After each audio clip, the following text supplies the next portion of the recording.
ابو بصیر ایک فرد ہیں جو مدینہ آ گئے ہیں، یہ کہتے ہوئے آ گئے ہیں کہ میں مسلمان ہو گیا ہوں. ظاہر ہے کہ وہ جو نچلے درجے کے لوگوں کے ساتھ جو مکے میں سلوک ہو رہا تھا وہ ابو بصیر کے ساتھ بھی شروع ہو چکا تھا. اب مسئلہ سارا یہ ہے کہ ابو بصیر آ گئے ہیں مدینہ میں آ کے جن کے ہاتھوں میں بھی آئے ہیں وہ حضرات مہاجرین میں سے ہوں، یعنی مکے سے آنے والے صحابہ میں سے ہوں، یا وہ حضرات انصار میں سے ہوں، مدینہ کے رہنے والوں میں سے ہوں. ابو بصیر آ گئے ہیں.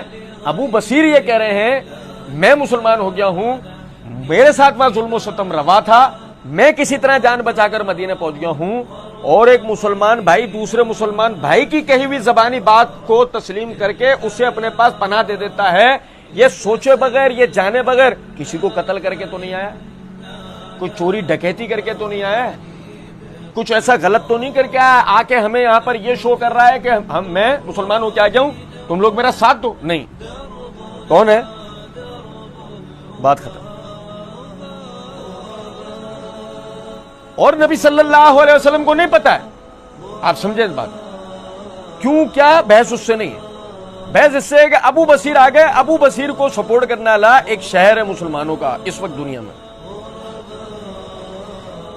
موبائل رکھ دو یار، کسی کام کا نہیں.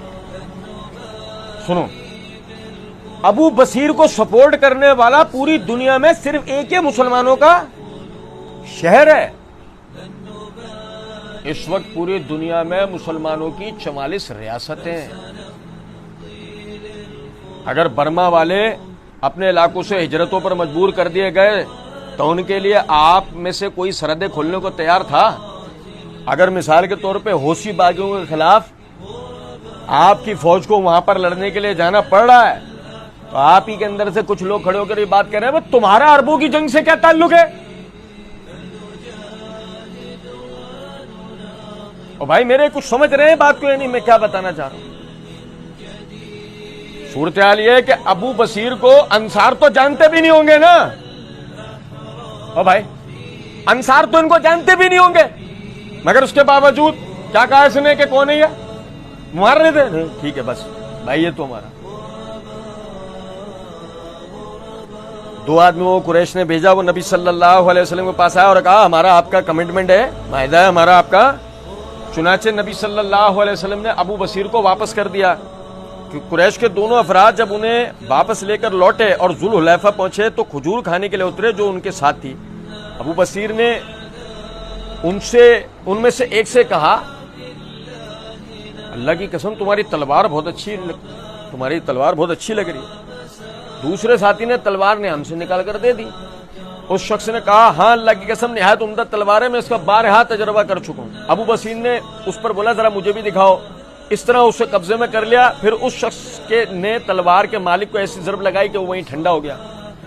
اس کا دوسرا ساتھی بھاگ کر مدینہ آیا اور مسجد میں دوڑتا ہوا داخل ہوا. نبی صلی اللہ علیہ وسلم نے اسے دیکھا تو فرمایا یہ شخص کچھ خوفزدہ سا معلوم ہو رہا ہے. جب وہ نبی اکرم صلی اللہ علیہ وسلم کے قریب پہنچا تو کہنے لگا اللہ کی قسم میرا ساتھی تو مارا گیا اور میں بھی مارا جاؤں گا اگر آپ نے ابو بصیر کو نہ روکا. اتنے میں ابو بصیر بھی پہنچ گئے اور عرض کیا اللہ کے نبی صلی اللہ علیہ وسلم اللہ کی قسم اللہ تعالیٰ نے آپ کی ذمہ داری پوری کر دی ہے. آپ صلی اللہ علیہ وسلم مجھے ان کے حوالے کر چکے ہیں لیکن اب اللہ تعالیٰ نے مجھے ان سے نجات دلا دی ہے. نبی صلی اللہ علیہ وسلم نے فرمایا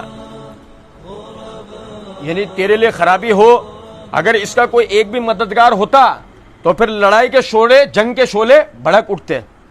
جب انہوں نے آپ کے الفاظ سنے تو سمجھ گئے کہ آپ پھر کفار کے حوالے کر دیں گے، اس لیے وہاں سے نکل گئے اور سمندر کے کنارے پر آ گئے. راوی نے بیان کیا کہ اپنے گھر والوں سے چھوٹ کر ابو جندل بن سہیل بھی پہنچے اور سیدھا ابو بصیر سے جا کے ملے.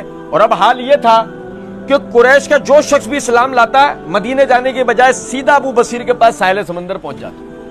وہاں انہوں نے ایک اپنا پورا حلقہ احباب تیار کر لیا تھا جو قریش کے ساتھ مزاحمت کرتے، اور اس مزاحمت کا ہی نتیجہ یہ ہوا کہ آخر کار قریش کو مجبور ہونا پڑا اس بات پر کہ جا کر کہ بھائی ٹھیک ہے ان لوگوں کو اپنے پاس مدینہ بلا.